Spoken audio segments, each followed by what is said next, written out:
Did you know Gordon Ramsay survived a terrifying murder attempt? Gordon Ramsay is a British celebrity chef, well known for TV shows such as Hell's Kitchen and Ramsay's Kitchen Nightmares. He's been given a total of 17 Michelin stars. He's arguably one of the most influential chefs in the world. However, his life was nearly taken in a shocking incident in Costa Rica in 2011. Gordon had been filming for a Channel 4 show called Shark Bait. The show was about the fishing industry, and Gordon and his team were trying to shed light on the cruel practice of shark hunting. Smugglers would cut sharks' fins off and leave them to die, and needless to say, Gordon was really against this. In a terrifying ordeal during the filming of the program, Gordon and the crew were confronted by a gang involved in illegal substances. The gang poured a barrel of petrol all over Gordon and his team and threatened their life. They were then held at gunpoint and told that if they didn't stop filming, they would be killed. Local police showed up and advised Gordon and his crew to leave the country. Mr. Orange is allegedly a pedophile. Well, let's talk about it. This is Mr. Orange, a Phoenix Suns superfan. His real name is Patrick Patillo, and he was the head boys basketball coach for a high school. Well, just recently, Patrick was arrested for sex crimes against children. According to the authorities, Mr. Orange, aka Patrick, was soliciting inappropriate videos and photos from students at the school that he coached at. In fact, he asked children to send him videos of them engaging in certain acts. Stuff I can't really talk about on TikTok. And he was recently arrested and booked on charges of child sex trafficking and sexual exploitation. It should be stated here also that a 46-year-old fellow employee at the school was also arrested, because she allegedly let Patrick know that the police were looking for him so that he could leave the school before he was officially arrested. Now, Mr. Orange is a notable local figure in Arizona. I mean, this guy is on the local news, he has a big Facebook page, and people really associate him with the Phoenix Suns. However, he'll now be known as a totally different nickname. Instead of Mr. Orange, Patrick is now Mr. Pedophile. If you want to hear more true crime stories, listen to the podcast Murder in America that I co-host with my wife, Courtney. It's available now on all streaming platforms. A house with 200 demons? What? This lady, Latoya, she basically purchased a house in 2011 in Gary, Indiana. She moved in with her 3 kids and her mother. They were living there for a couple months. Nothing was really going on, right? Until out of nowhere, a swarm of flies started violating the porch like crazy, bro. You know what I'm saying? Where the fuck are they coming from? Keep in mind, it was cold outside. When it's cold outside, do you really see that much flies or insects like that? No. So they started to think oh, maybe something could be dead. And they didn't really think nothing paranormal about it. They just thought it was just annoying. But then started getting a little bit more weird. They would hear creaking doors opening and shit. Also heavy footsteps in the basement. So time was passing by and stuff started getting even worse when Latoya and her kids started getting possessed. Her kids would randomly just start saying random words in different languages and doing these weird smiles and just a lot of creepy paranormal stuff. Nobody believed that this was actually a real thing, bro. So they ended up taking her kids and stuff. An investigation started going on where priest, chief of police, the actual child protective services, they took some pictures and stuff and they caught pictures of some spirits. Really? I have the pictures, yeah. No way.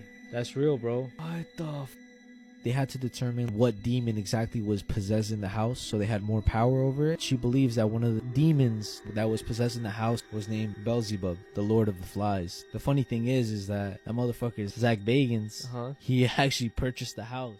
27-year-old actor Cole Brinks Plenty was just found dead in the woods. This was just days after he was reported missing. He was found on April 5th after deputies came to search an unoccupied vehicle. They found a deceased male inside with his hair cut, which was identified as Cole. The cause of death is still unknown as of right now. I would like to address the hair cutting comment because there's a lot of misinformation going around TikTok right now. His father wrote how somebody cut his hair the night before his son disappeared. Somebody that was there wrote about the situation. Cole was assaulted when his hair got tangled in some wires while in a mosh pit. Someone was trying to help him get out of the wires, and somebody came out unexpectedly and cut his hair. For the indigenous community in this case, hair is very important. So for that random person to do that, it's so messed up. I'm not sure if this person or Cole had any beef before. Definitely sad to hear about that. Cole's cause of death has not been released yet. He was literally found less than 24 hours ago, so we don't know what happened yet. But this is just such an unfortunate loss of life here. I'm curious to see how this case goes and what happens in the end. I'll keep you guys posted if there's any updates. Let me know what you guys think about this video in the comment section below, or if you have any more information on this that I may have missed. And as always, these videos are for informational purposes only. Essex man set up a hidden camera in a couple's home to live stream them dying. It was the 9th of April 2023. Couples Stephen and Carol Baxter were living together in their home in West Mersey, Essex. Stephen was 61 and Carol was 64. The pair actually had a bath mat company. On the day in question, they were found deceased in their home in their armchairs. A post-mortem was conducted and determined that they both died from a fatal dose of F. No one had any idea who had killed the couple until investigators started looking into Carol's will. 34-year-old Luke DeWitt was named in the will as the new director of Carol's company. Then the hideous truth started to unravel. Investigators discovered that Luke had created 20 online catfish profiles in order to trick Carol. Carol had a long-term health condition that made her immune system very vulnerable. Luke had posed online as an American doctor in order to give her incorrect health advice. He was intentionally causing her health to deteriorate. He also posed as a solicitor in order to forge her will. He got to know the couple for over a decade and was their IT consultant. They trusted Luke and let him into their home. Chillingly, he had set up a hidden camera inside their home so that he could watch the pair die. This was after he entered the home and prepared them both a drink. Little did they know he'd poisoned this drink, and he then went home to watch them on the camera pass away. He has been given 37 years in prison. Sisters had a competition to see who could sleep with their dad first. This is Samantha Kirshner, and in 2018 she met her father. She was 17 at the time and always wanted her father in her life. She even met her half-sister and formed a close relationship with her. By September of 2018, Samantha and her half-sister were battling for attention from her dad in the most unexpected ways. That's when they decided to have a competition to see who could sleep with their father first. On September 10th, Samantha slept with her father for the first time, and in the following month they ended up getting married. Samantha's mom was clueless about the marriage, and she ended up notifying the police that Samantha's father had inappropriately touched her.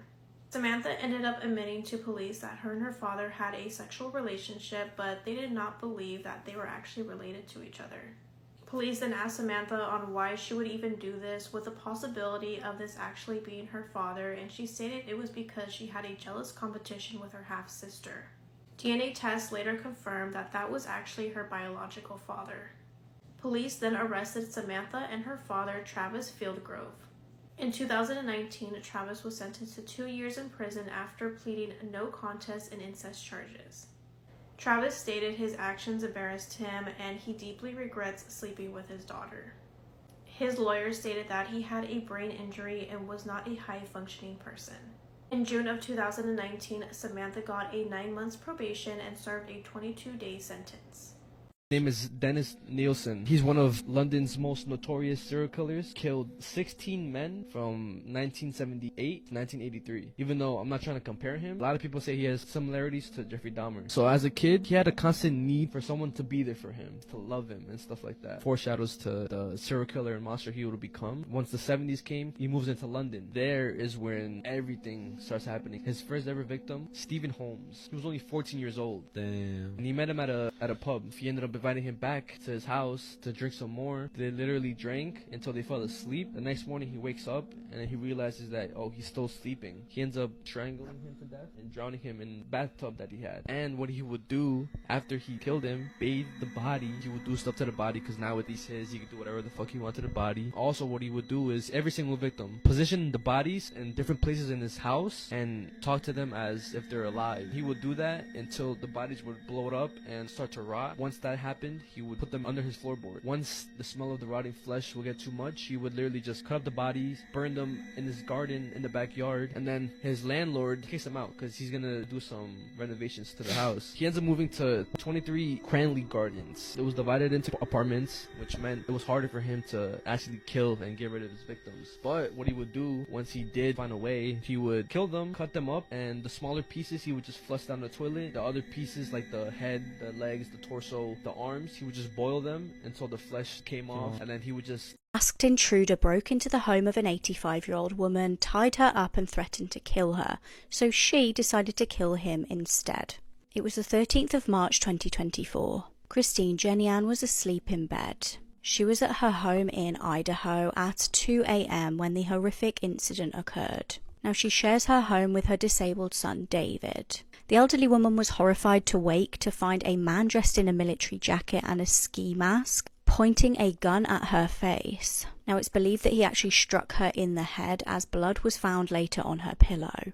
The intruder dragged her into the lounge and handcuffed her to a chair. He threatened her life if she didn't give him access to her valuables and forced her to tell him where the safes were. The man was 39-year-old Derek Condon. As he went down the stairs to locate valuables, the woman dragged herself on her chair to where she kept her gun.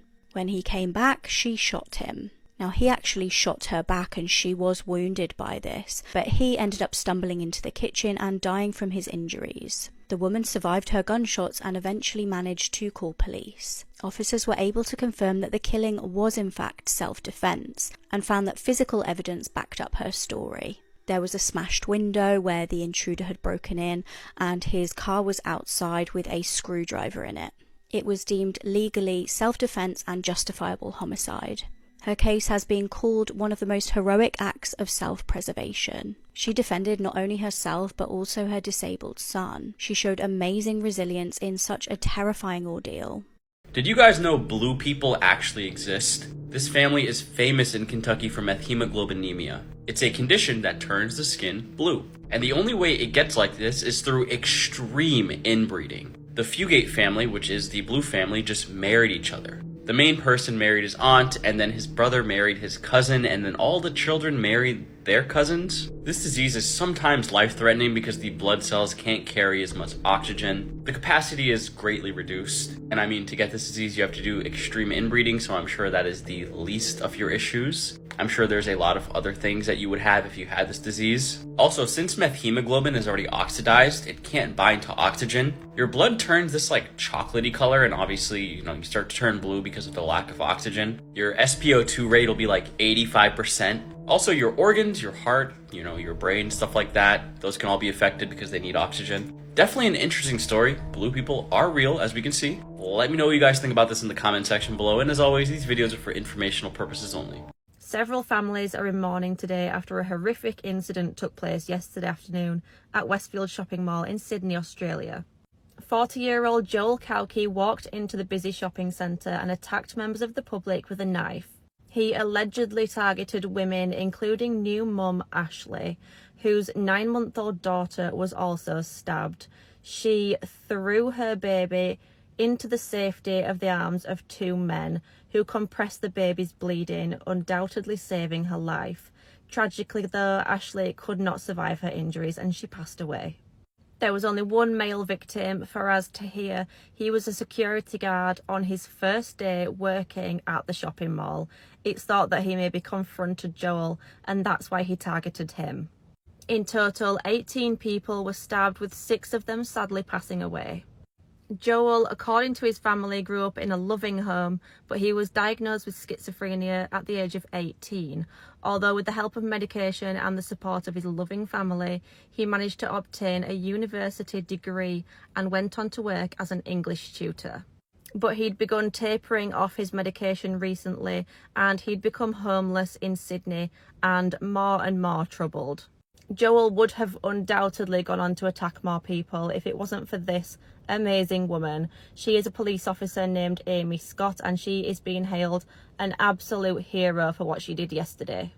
She single-handedly pursued Joel through the shopping centre, and when he tried to attack her with the knife, she shot him. She then tried to perform CPR on him, but it was too late, and he did pass away from his gunshot wound. 5 of the victims have now been named. They are Jade Young, 47, Ashley Good, 38, Pikriya Darshia, 55, Faraz Tahir, 30, and Dawn Singleton, 25.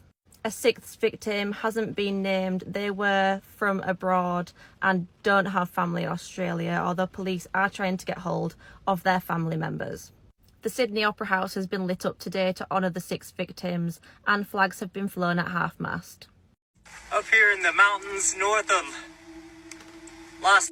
The man that you just saw in that video was 47-year-old Kenny Veach, and he disappeared hiking in the mountains of Nevada after finding a bizarre cave near Area 51. So Kenny was an avid outdoorsman who posted to his YouTube channel very frequently, but on November 10th, 2014, Kenny vanished. On that day, he set off on a hike, he left his camera equipment at home, and yeah, he totally disappeared. Now, something interesting to add in here is Kenny was basically a survivalist. He had been doing these trips out into the mountains for 20 plus years. He knew how to climb cliffs, he knew how to deal with rattlesnakes, he knew the proper equipment and supplies he'd need to bring on these hikes, and yet he completely vanished. Here's a little map people online created showing where Kenny could have possibly vanished.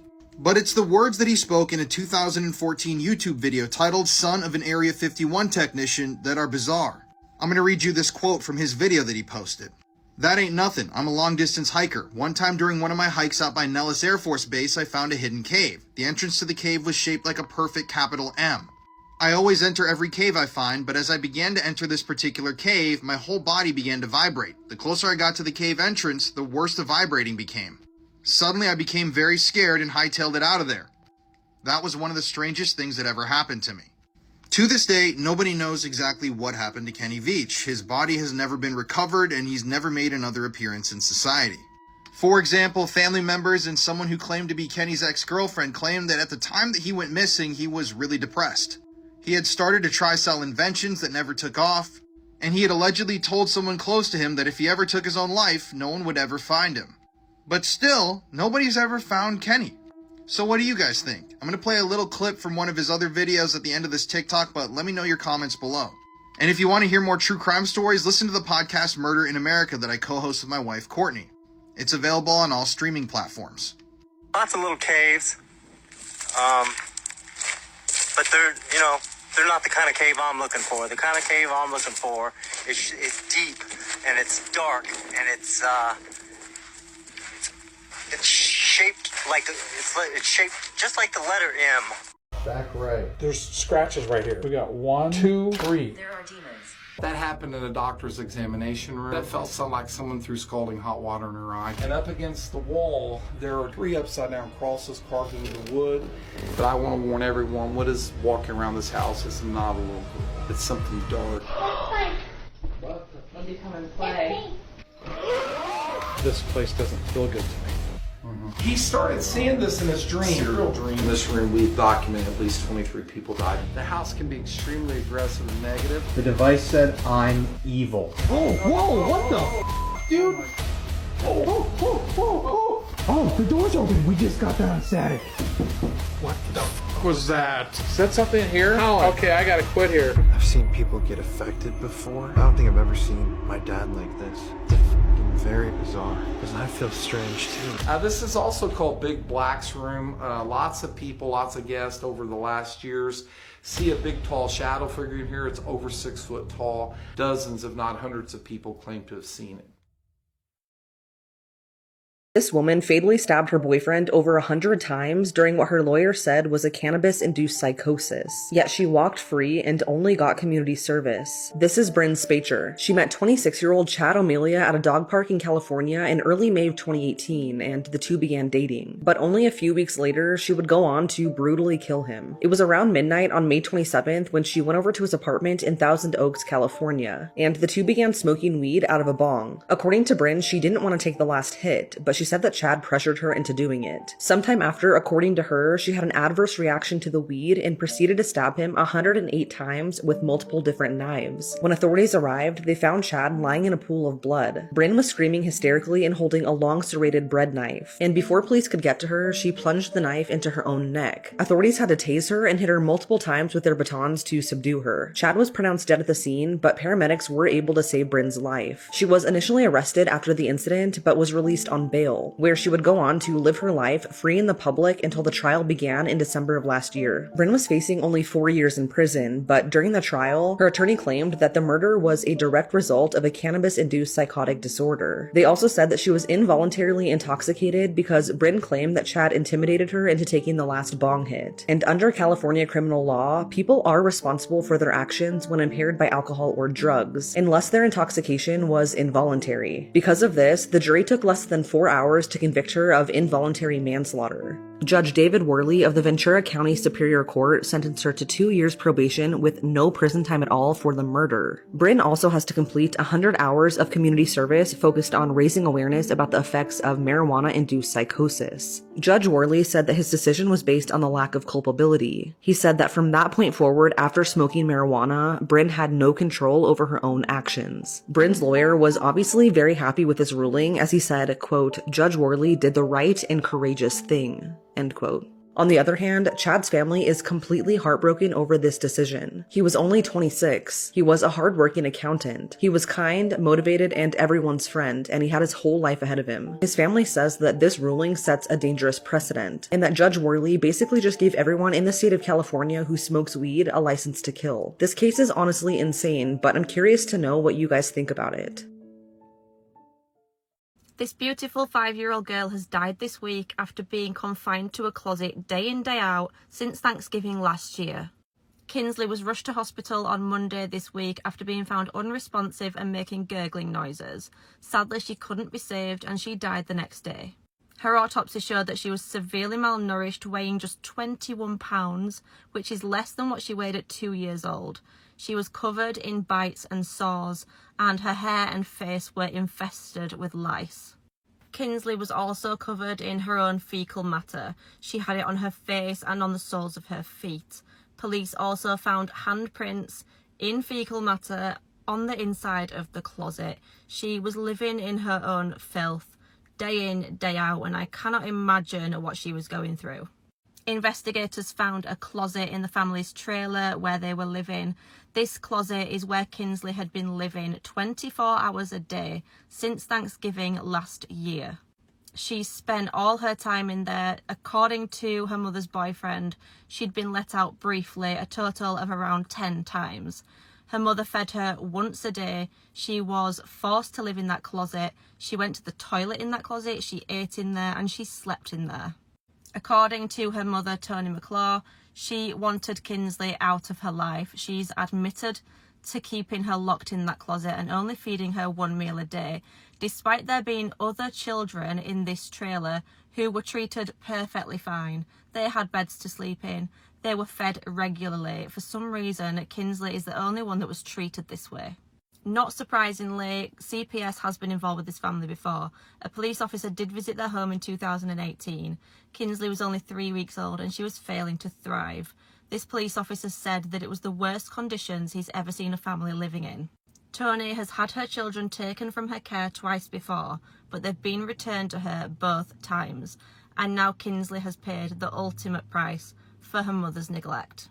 Toni's boyfriend, Ryan Smith, said that he had urged her to take Kinsley to the hospital before as she'd lost too much weight, but Toni refused. She said that she did think that her actions might lead to Kinsley's death, but she didn't think it'd actually happen. Ryan has been charged with child neglect resulting in death, and Toni has been charged with Kinsley's murder. This is going to be a tough one. Today we have to talk about one of Hollywood's most high-profile alleged pedophiles, Bryan Singer. So just as a little context, Bryan Singer is a huge name in Hollywood. And when I tell you that this dude has an impressive resume, he really does. He directed a number of the X-Men films, including the original 2000 X-Men. And he even helped direct the 2018 film Bohemian Rhapsody about the life of Freddie Mercury and the band Queen. So this guy is still working in Hollywood, and he's a big fixture in the town. But let's jump to the year 1997. That's when all this trouble started for Bryan. During that year, a 14-year-old boy, a 16-year-old boy, and a 17-year-old boy all came forward and said that Bryan had forced them to film a nude shower scene for a movie called Apt Pupil. They claimed that this supposed scene wasn't even in the film and it was filmed for Bryan's gratification. This would basically mean that he was producing CP on a Hollywood set if that was true. But nothing public ever came out of this. The case just kind of disappeared. Some sources online will tell you that the case was dismissed due to a lack of evidence. Other sources will say that it was settled out of court. But the big thing is the Los Angeles District Attorney's Office decided to never press charges about any of this. Then, only a few years later, Bryan Singer got that big X-Men gig and directed the first X-Men film. This solidified his status in Hollywood and propelled him to the top of the A-list for directors. But trouble always seemed to follow Bryan, and in 2014 more allegations would surface. It was in April of 2014 when he was accused of the essay of a minor in a civil suit. According to the suit, a young actor named Michael Egan was supposedly drugged and assaulted by Bryan Singer while in Hawaii. And where did this assault take place? Well, it was at a party hosted by this man, Mark Collins Rector, an infamous pedophile who I can make an entire video about on his own. This guy is a really disturbed individual and a friend of Bryan Singer's. Interestingly enough, though, eventually Michael Egan withdrew all of his accusations and basically just dropped the case. Only a month later, though, in May of 2014, more lawsuits were brought against Bryan. This time, though, the lawsuit alleged that Bryan Singer and fellow producer Gary Goddard met up with a minor and assaulted them in London. This assault allegedly occurred at the premiere of Superman Returns, a movie that Bryan Singer directed in London. Apparently, though, that lawsuit was once again dropped by the accusers, so we don't really know the validity of it, but it is all covered in the film An Open Secret, which is a very interesting and sad, soul-crushing documentary that if you are interested in reading more about this type of stuff, you should definitely watch because it's very informative. And so, even after 3 different lawsuits were filed against Bryan Singer, he was allowed to go free and he worked in Hollywood. This is before he helped direct Bohemian Rhapsody. 2 years later, in fact, he would direct the film X-Men Days of Future Past, which was a huge blockbuster production. Now, there's a whole lot more to the story, including secret parties that allegedly occurred and more allegations, so I'm going to have to make a part 2. Subscribe, or I should say follow me if you want to hear that. And you can check out my wife and I tell stories like this on our podcast, Murder in America. This is the last photo that this woman would ever take, as the man sitting beside her would kill her just hours later. This is Leticia Martinez. She was a single mom and primary caregiver to her adult son Patrick, who has special needs, and she was a diehard Seattle Mariners fan. But because she was a single mom, Leticia didn't really get a lot of time to herself, so when she did, she would spend it going to Mariners games. In early May of 2023, Leticia met 46-year-old Brett Gitchell at a Costco food court in the Soto neighborhood of Seattle, Washington. She noticed that he was wearing a Mariners hat, and the two bonded pretty quickly over their love for the team. They exchanged numbers, and Leticia invited him to a game a few weeks later on March 31st. When that day came, it was around 7 p.m. when she decided to take a selfie of them at the game together and text it to her friend. By all accounts, Leticia was having fun on her date with Brett. Shortly after the game ended, the two were caught on surveillance video leaving T-Mobile Park together. But after this, Leticia vanished, and she would never be seen alive again. Over the next 24 hours, a friend of Leticia's, as well as her brother, would begin to receive a string of bizarre texts from her phone, and they almost immediately knew that it wasn't her, or at least it didn't sound like her. Then at around midnight on April 2nd, video footage shows Brett walking up to the front of Leticia's home in West Seattle alone and going inside. Not long after, her son Patrick woke up to someone knocking on his bedroom door from inside the house, and when he opened the door, he saw Brett. He didn't recognize him, but he thought that he may have been a neighbor. Brett would go on to say that his mom had been badly hurt in a fall and that he would take him to the hospital to see her, so Patrick agreed and got in his car with him. Brett then drove him to Renton, Washington, where he attempted to put a bag over his head to try and choke him, but luckily Patrick was able to escape and call for help. Leticia was officially reported missing that day after her brother learned of Patrick's attack and after not hearing from her. That morning, Leticia's car was found burning on the side of the road near Lewis Park in Beacon Hill, but she was nowhere to be found. A few days would pass before Brett would be arrested, and this would come after he tried to steal $10,000 worth of jewelry from the same Costco that he had met Leticia at. Once in custody, he tried to lie, but investigators immediately showed him the photo Leticia took of the two together. At the time of his arrest, Brett was covered in bruises and scratches, leading authorities to believe that something very bad happened to Leticia. And sadly, that would be confirmed when 11 days later, police found her body in a remote area in Renton, Washington. She was face down in a creek and had been partially buried. Her cause of death was determined to be strangulation, and it truly appears that Brett targeted her because she was nice. Brett has since been charged with her murder, but he's pleaded not guilty to the attempted murder and kidnapping in her son's case. Looking at this photo is just so incredibly heartbreaking. She looked so happy and like she was having a really good time, only for her life to be so brutally taken from her right after. When a little girl's body was found in a lake tied to a rock to weigh her down, locals knew an evil killer was on the loose. It was the 15th of February in Livingston, Texas. 11-year-old Audrey Cunningham never showed up for school, so the police were called. The local community was extremely concerned for the girl's whereabouts. Audrey had apparently left for school around 7 a.m. that day, so it made no sense as to why she never showed up. That's when people started to get questioned, and a neighbor told police something really concerning. She said she always usually saw the little girl on her walk to the bus. However, she didn't that morning. Audrey was believed to have been wearing a Hello Kitty backpack at the time of her disappearance, which made the next discovery a harrowing one. 2 days after vanishing, her backpack was discovered near Lake Livingston Dam. Tragically, on the 20th of February, the girl's body was discovered. Horrifically, divers knew this was no accident. The little girl's body had been tied to a rock to weigh it down. It was clear an evil murderer had been responsible. An autopsy was completed and it determined that her cause of death was homicidal violence, including blunt head trauma. Meanwhile, on the 16th of February, a local man had been arrested. This was just a day after the girl had vanished, and the man was named Don McDougall. Now, this was actually for an unrelated stabbing in the area. Interestingly, the 42-year-old was friends with Audrey's dad. He'd been living on a trailer on their property. Police started looking into him further and found out that he had a dark blue car. This was similar to the one believed to have been involved in the disappearance of the little girl. Investigators did some digging into the vehicle and found rope inside that was consistent with the rope used on the child. Don had also reportedly taken his car to a garage the day after Audrey vanished, and he was reportedly filthy and acting suspicious. Investigators examined his phone and placed him at 3 key areas during the murder. He was reportedly found to have been lying to police about his whereabouts. He posted on social media stating, "I was there and I was questioned. I am not running or hiding. I have done everything I can to help find her. I've done nothing wrong.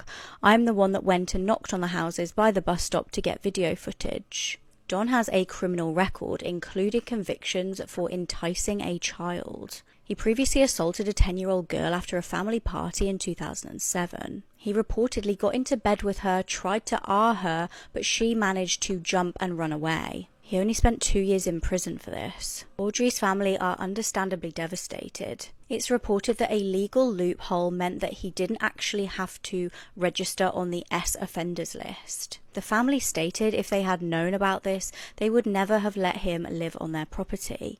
The investigation is ongoing. I'm truly shocked this man has never been convicted of a crime.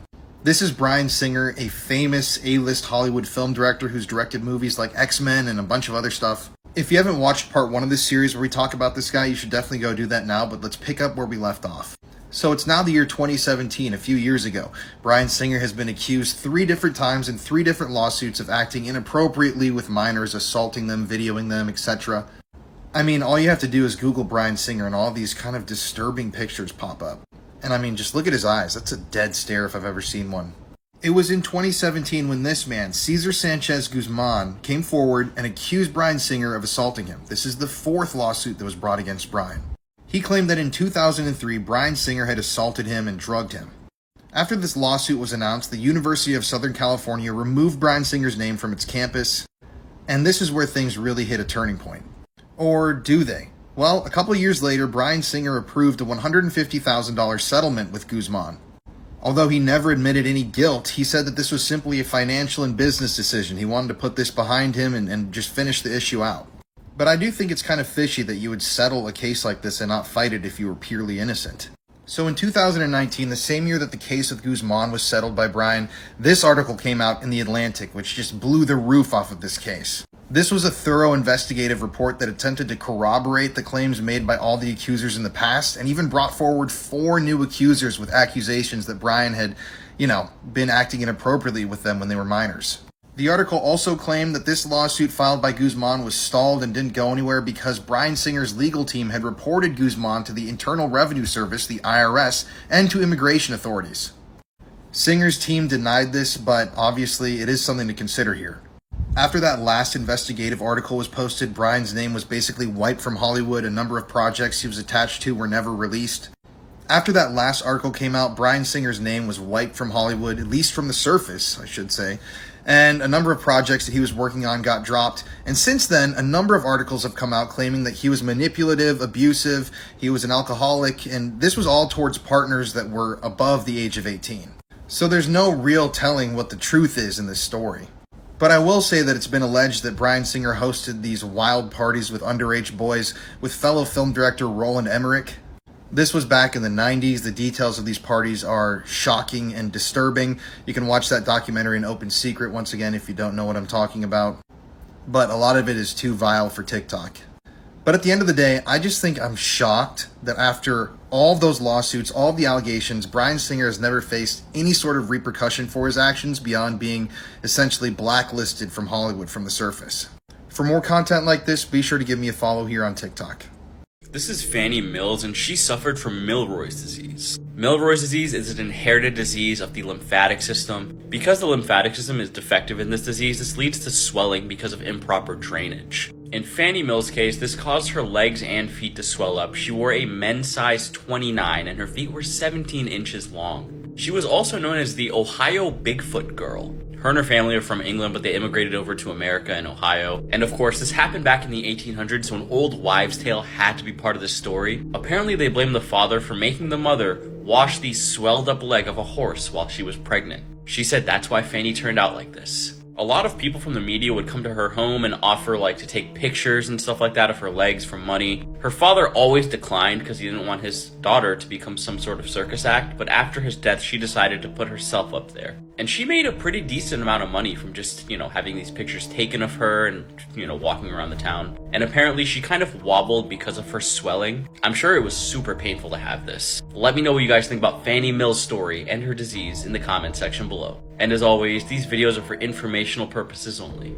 So I used to believe that Peter Scully was the worst pedophile of all time. But I forgot about one man that definitely could have that title as well. I really need to warn everybody watching this TikTok that this is truly, I think, the most disturbing case I've ever read about. So if you're squeamish or you don't like this sort of stuff, please keep scrolling. This is about to get really dark.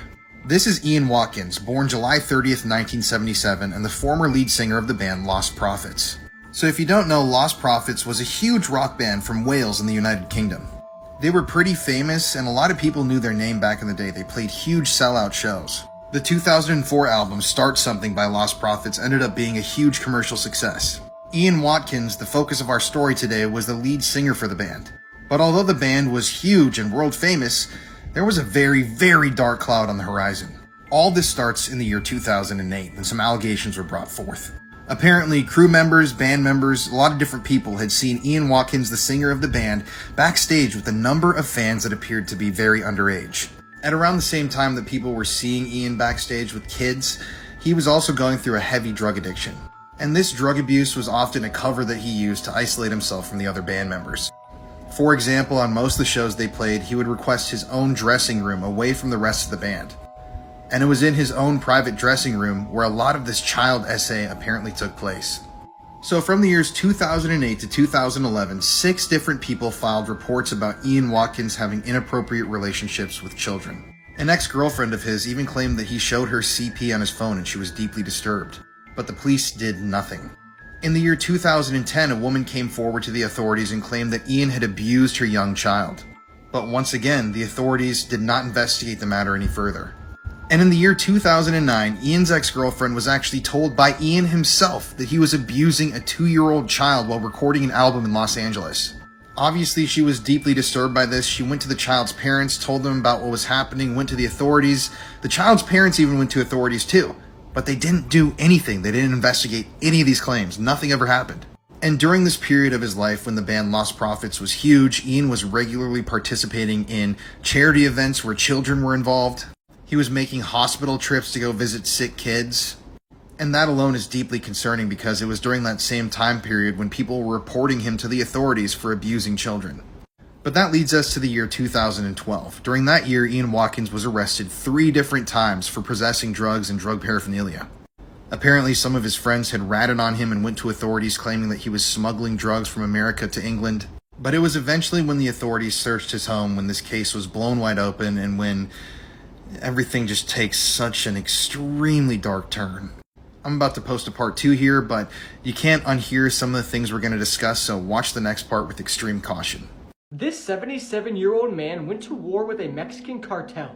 Alejo Garzo Tamez had spent his entire life building and working at his ranch, and one day the cartel wanted to claim it as their own property.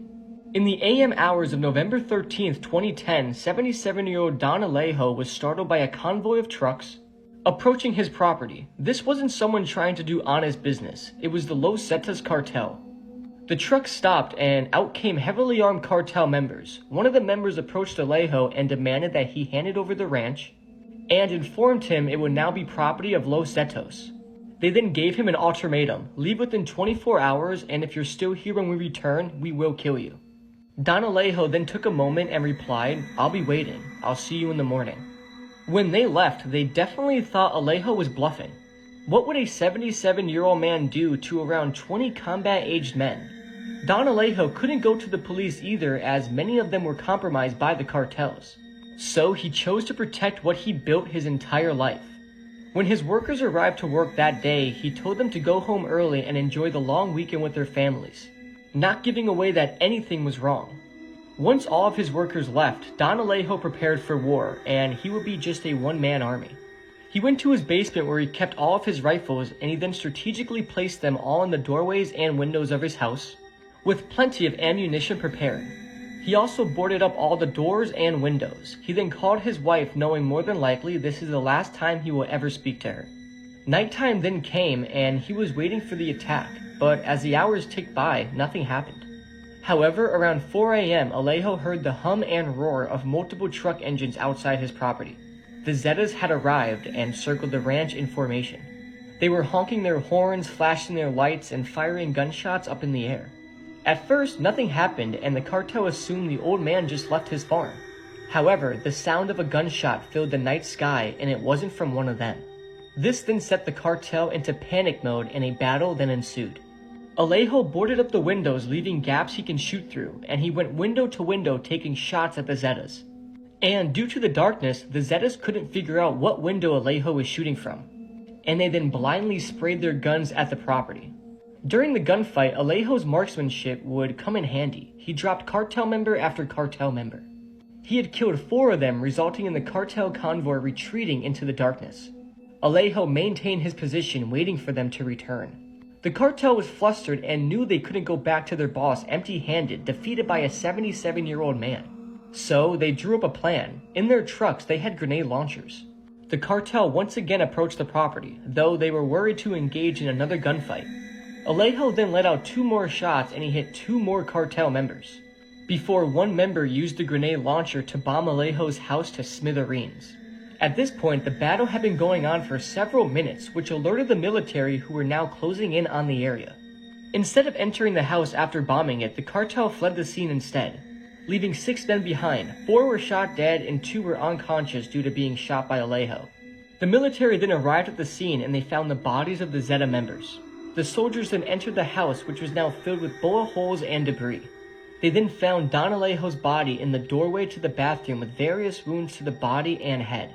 After being hit by multiple pieces of shrapnel and being shot, it's believed Alejo dragged himself to the bathroom to have one final showdown with the cartel before he passed away.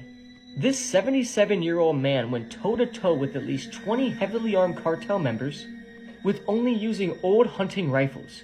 Don Alejo was a man of honesty and principle and hard work. The story of Don Alejo is a tragic tale, yet a tale of inspiration. Sometimes true for stranger than fiction. The case of Richard Trenton Chase is a story which even the most depraved horror writer would struggle to create. Over the course of 4 weeks spanning across 1977 and 1978, Richard Chase took the lives of 6 innocent victims in Sacramento, California. His murders gradually progressed in violence, beginning with drive-by shootings and culminating in acts of cannibalism. Ian Watkins, the former lead singer of the band Lost Prophets, could be the worst pedophile of all time. We already covered some of his story in part 1 of this series, but this is where it gets really dark and disturbing, so viewer discretion is definitely advised. So for years, Ian had lived a total rock star life, being the frontman of a famous band, touring the world, playing sold-out shows. But like I said during the end of the last part, in 2012, after he was accused by 6 different people of assaulting children, the police finally raided his home on drug charges and discovered one of the most disturbing things you can possibly find. The first thing that they discovered was a bunch of indecent images of children on his computer, and afterwards he was arrested on conspiracy to engage in sexual activity with a 1-year-old girl. possession and distribution of indecent images of children, and possession and distribution of extreme animal content, if you know what I'm saying. 2 female co-conspirators were also arrested and charged with some of these crimes, and this is where the story just gets so bad. Apparently, for a long period of time, Ian had been in a relationship with a woman and had been really dating her to get access to her baby. In one text message that Ian had sent this woman, he claimed, "If you are mine, so is your baby." And throughout this relationship, Ian would visit the mother, and the mother would allow Ian to do unspeakable things to this child. And the sickest part of all is that he actually recorded all of these things for his own personal pleasure. Some of this stuff is seriously so extremely hard to read and unpack, so I'm going to warn you again before we get into it. You can access all of the court documents online if you'd like to read further about this, but this is a letter that Ian sent to one of his lovers, and in this he's talking about their young child. The next thing I want to get from you are your phone number and lots of her pics. Think you can handle that? I guess we will see. Clock's ticking. So after all of this, I'm going to let you just read this. This is what ended up happening between Ian and this girl. And once again, this is so disturbing, but this is some more details about what happened. Ian and this child's mother had apparently teamed up to abuse the infant together. Keep in mind, this was a young child, a baby.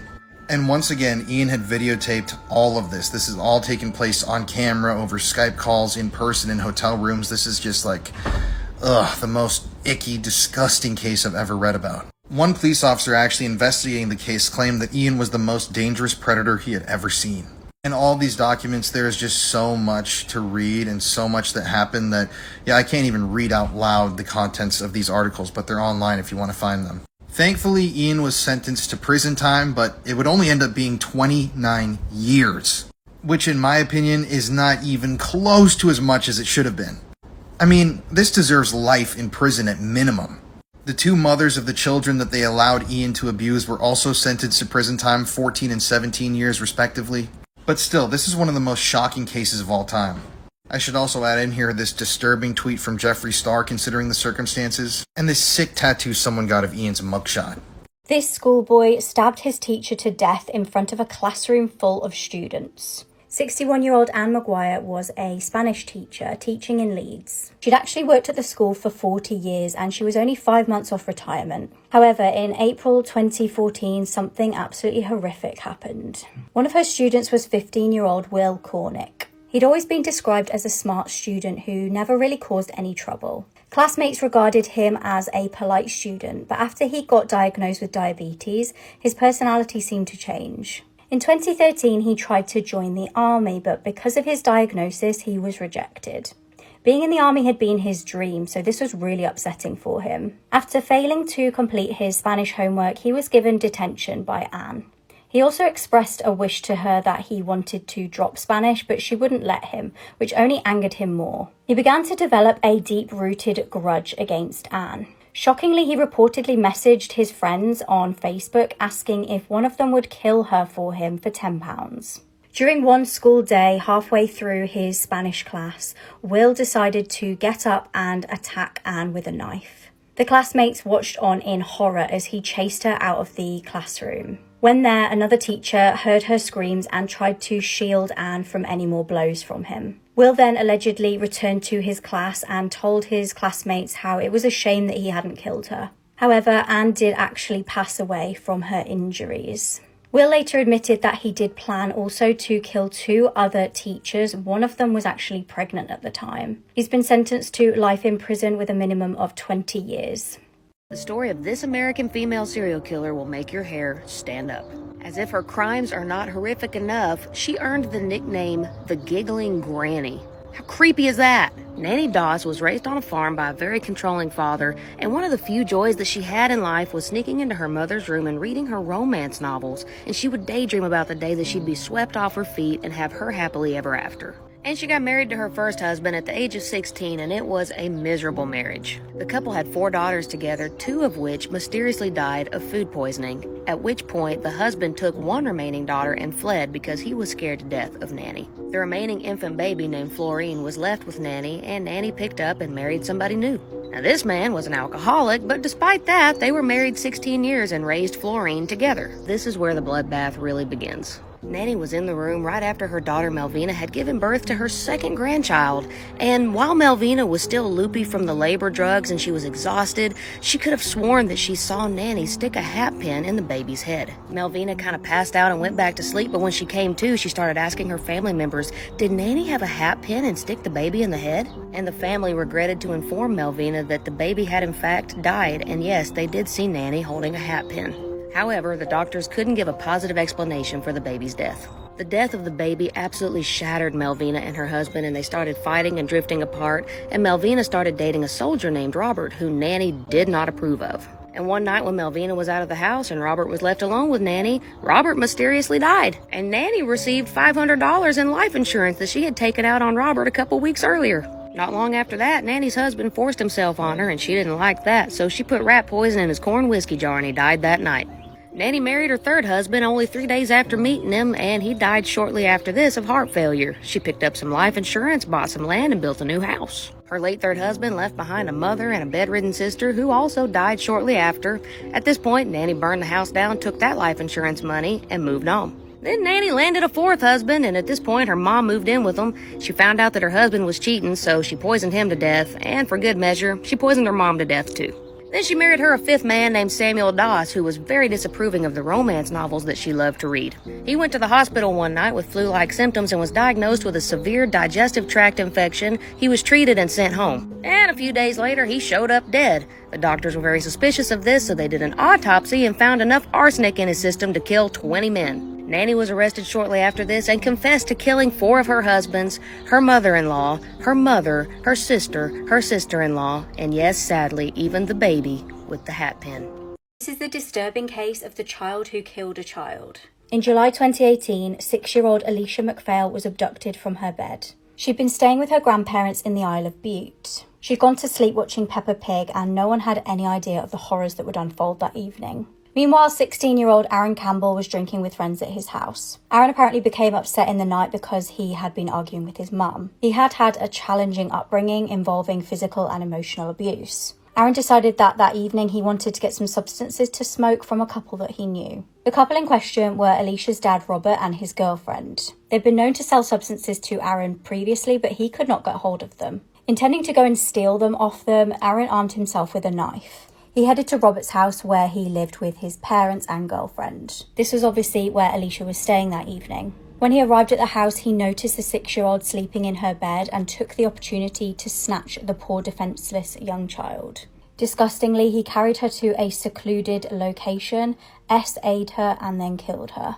He then disposed of his clothes in the sea. At 6 a.m. the next day, Alicia's grandparents woke up to discover that the little girl was missing. They straight away alerted police and locals. When the family asked Aaron to keep an eye out for the little girl, he texted them back saying, "Oh damn, I'm sure she's not went too far." A local man soon discovered Alicia's lifeless body around 15 minutes away from her house. Along with a lot of the local community, Aaron's mum actually checked her CCTV of her house. She was hoping that this would help with the investigation, and it definitely did. She saw her son leaving and returning from the house that night, and she handed the evidence over to police. Aaron was arrested, and it was discovered that the clothes that he'd abandoned on the beach did actually match with his DNA. I'm going to warn everybody right now, the case that we're about to cover is easily one of the most disturbing true crime stories I've ever heard in my life, so viewer discretion is really advised for this one. This is Kevin Davis. He was 18 years old back in 2014 when this horrific event took place. Kevin lived here in Corpus Christi, Texas, and shared an apartment with his mother, Kimberly, and his sister, Destiny. On May 26, 2014, Kevin snapped. He had been having homicidal thoughts for a long time, but on that particular day, he decided to bring his dreams and his fantasies into reality. On that morning, Kevin told his mother, Kimberly, that he wanted to unalive himself, and she told him that she couldn't stop him if he wanted to. After hearing this unexpected response from his mother, Kevin went into a rage. He grabbed a cord and attempted to strangle his mother on the couch where she was sitting. But his mom, Kimberly, managed to fight him off, and in a panic, Kevin went into the other room and grabbed a hammer. Now, this is where it gets really disturbing, so if you're still here with me and you have a weak stomach, don't keep listening. Kevin then bashed his own mother's skull in with the hammer, hitting her at least 20 times, and he then grabbed a knife from the kitchen and inserted the knife into the head wound. At that point, Kimberly's head was opened up, she had a massive head wound, and her brain was exposed. And Kevin stuck his hand into his own mother's head and played with her brains. He later told detectives that it felt like putty. Now, after his mother was dead, Kevin dragged her corpse into another room and her, which is unbelievably shocking and disgusting. After all this was said and done, he went to a neighbor's house, told them to call 911, told them that he had just murdered someone, and he was arrested without incident. When Kevin ultimately arrived at the police station, he was brutally honest with investigators about his crimes. I listened to the entire interrogation, and I cannot unhear some of the things that he told investigators. It's vile and shocking. But at one point, he smiles at the investigators with a little grin and says, "Yes, I guess I lost my to a corpse." After his trial, he was handed down a sentence of life in prison. He's still alive. He's still in Texas right now. And he even admitted to investigators that if he was given the chance, if he were out on the street again, he would kill again. I'm sorry to have to fill your guys' minds with this stuff, but this is a truly disturbing case that I can't stop thinking about because of how horrific it is. And yeah, I cannot believe that this happened. Mysterious case absolutely does not sit right with me. Someone knows something and has not come forward. On the 12th of July 2015, 18-year-old Tiffany and her parents attended a graduation party in New Jersey. At around 9 p.m, one of Tiffany's friends spoke to her parents and claimed that they were really annoyed because Tiffany had used their debit card without permission. Tiffany initially denied this to her friend, but then did admit this to her mum Diane a little bit later. At this point, they were all outside Tiffany's house, and Diane went inside to find her husband. When she returned outside of the house, Tiffany had vanished. Now, they were able to see Tiffany on the deer cameras that they had outside the house. She appears to be walking down the driveway in her normal clothing and white headband. When they tried to find Tiffany, they actually made a terrifying discovery. Her phone was lying on the floor at the bottom of the driveway. Immediately, they knew something was wrong, as Tiffany never had her phone out of her sight. At 11:30 p.m, her family called the police. Little did they know, 27 minutes earlier, Tiffany had been hit by a train. Frustratingly, pretty much straight away, police presumed this death to be a self-unaliving. However, that just didn't seem to fit with the evidence presented. All of Tiffany's family and friends said how much of an upbeat person she was and that she was really happy at the time. She was making plans for the future, and the autopsy also showed that she had a clean toxicology report. Now, in the deer cam footage, she was fully clothed, but when she was found, she was just in her underwear with no shoes on. Upsettingly, 2 weeks after her death, Tiffany's mum actually found her missing trainers and headband more than a mile away from the tracks. Could someone have murdered Tiffany and then dumped her body on the train tracks to make it look like she did this herself? Tiffany's parents certainly think so. They definitely suspect some foul play was involved. John Wayne Gacy, the killer clown, did not act alone. This TikTok series is about to blow your mind, but there's a lot of information here, so proceed with caution.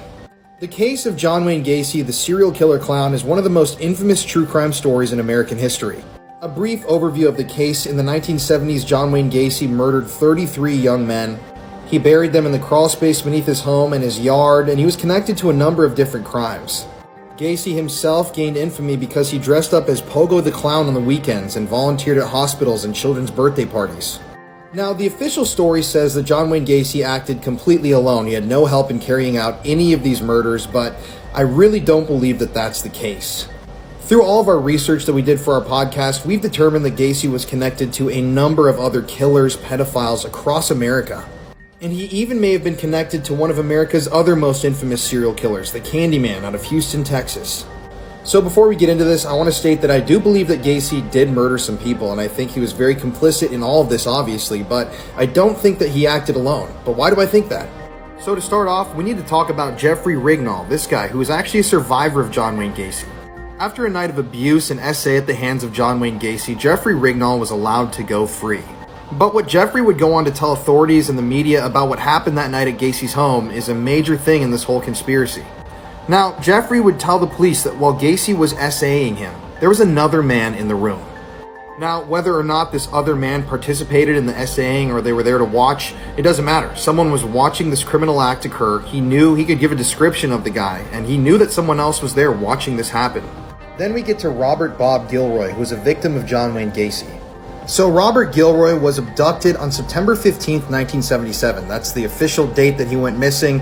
He was supposed to show up for an event after that day, but he never showed. But John Wayne Gacy's plane tickets and records placed him as being out of the state at the time. His plane tickets from the time show that Gacy left Illinois on September 12th, and he didn't return until September 16th, the day after Robert Gilroy went missing. Already, these two facts point to a larger conspiracy at hand. There may have been people helping procure victims for Gacy, and he may have been even paying for these victims. And that's when we get to Philip Paskey and John David Norman, two of the most horrific people I've ever read about, and this is where the connections with the case start to get really shocking. And we've talked about John David Norman here on my TikTok before. This guy was connected with the higher-ups in the government. This guy had lots of political power, and he was a known pedophile.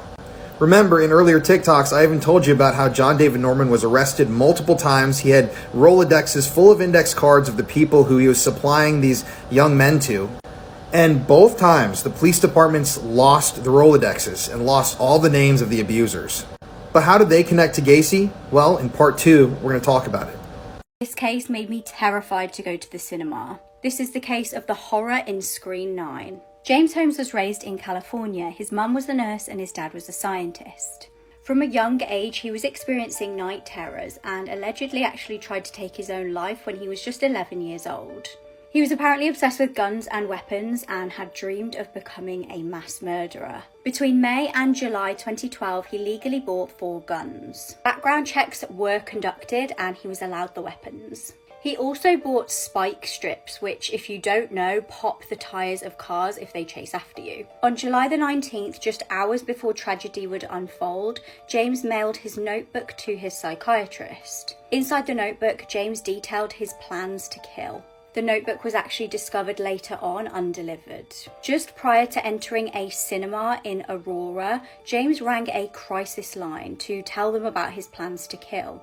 However, the call was disconnected after just 9 seconds. At the midnight showing of The Dark Knight Rises, CCTV captures James walking into the cinema. He walks into Screen 9, props open the door, and then walks back out again. Shockingly, he goes to his car and gets guns out and gas canisters. He re-entered the screen at about 12:38 PM and set off 2 gas canisters. When he entered Screen 9 again, he immediately opens fire on the audience, instantly killing 10 people. 2 others later died in hospital from their injuries. An additional 70 people were injured. This was an absolutely packed out cinema.